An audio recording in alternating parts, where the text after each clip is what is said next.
In this lab, we explored the parabolic motion of a crumpled paper ball thrown at an angle to the horizontal. The lab's purpose was to compare the results of actually throwing a projectile to those of computer models. We threw a projectile, recorded its motion on the tracker application, and then compared it with two simulation models, one which only uses weight and the other which uses both weight and drag. This experiment uses two fundamental principles. Newton's second law implies that the net force acting on an object is the product of its acceleration and mass. The drag force principle states that the magnitude of the drag force incident on an object is directly proportional to the square of its velocity. When actually throwing the paper ball, it was able to travel a total horizontal distance of 0.941 meters before hitting the ground. The glow script model without drag overestimated this horizontal distance to be 1.14 meters. The glow script with drag was more accurate, but it slightly underestimated this distance as 0.875 meters instead. Let's establish the systems and surroundings for this experiment. The system is the ball. The surroundings are the earth providing gravitational force and, as we'll see later, the air providing drag. Let's talk about the models used to predict our paper ball's motion. In ideal conditions, there's only one force acting on the ball: weight. Once the ball is launched, its horizontal speed stays constant, but its vertical speed changes with constant acceleration. This brings me to the code of my first model. The code begins with declaring the original position and velocity vectors of the ball. To find the initial velocity of the ball located here, I looked at the rate of change of position for the first few frames of my video. Note that I've made the timer begin at 0.3333 seconds for the simulation to better match the original video. This is also why the ball's initial position and velocity vectors are non-zero vectors. I have a while loop which begins here. I simply need to use the position update formula given that the net force acting on the ball is constant.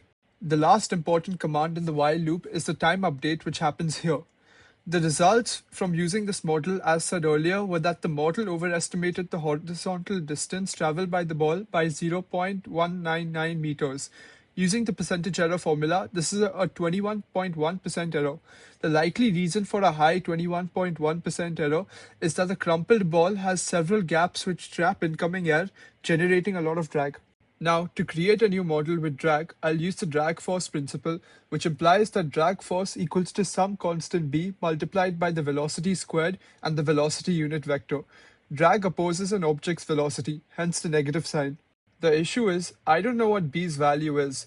This is where terminal velocity comes in. Now, in the original experiment, terminal velocity never occurs.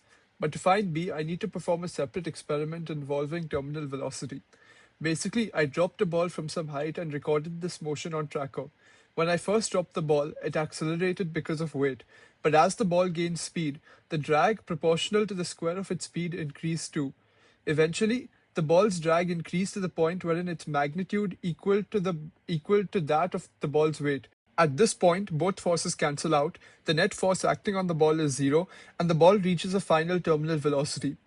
If both forces cancel out, I can equate the expressions for drag force and weight together, and now I can find b. I figured out the terminal velocity with tracker and weighed the ball with a scale to find its weight.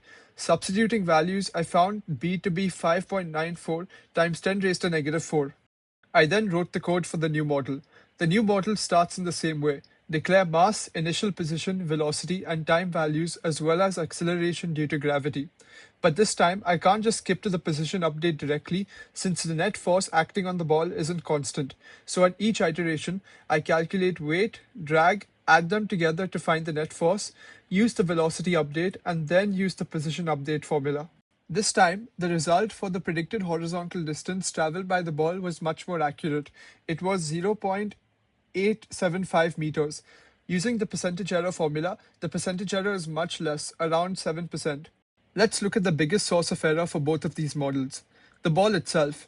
A crumpled paper ball isn't the ideal projectile for this experiment.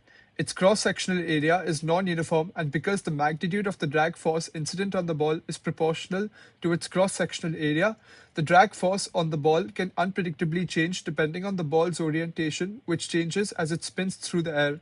To answer the last question, if the ball is thrown with the same initial speed but thrown directly up instead, it will take more time to come back to the ground since the initial y component of the velocity is now greater and is in fact its maximum possible value.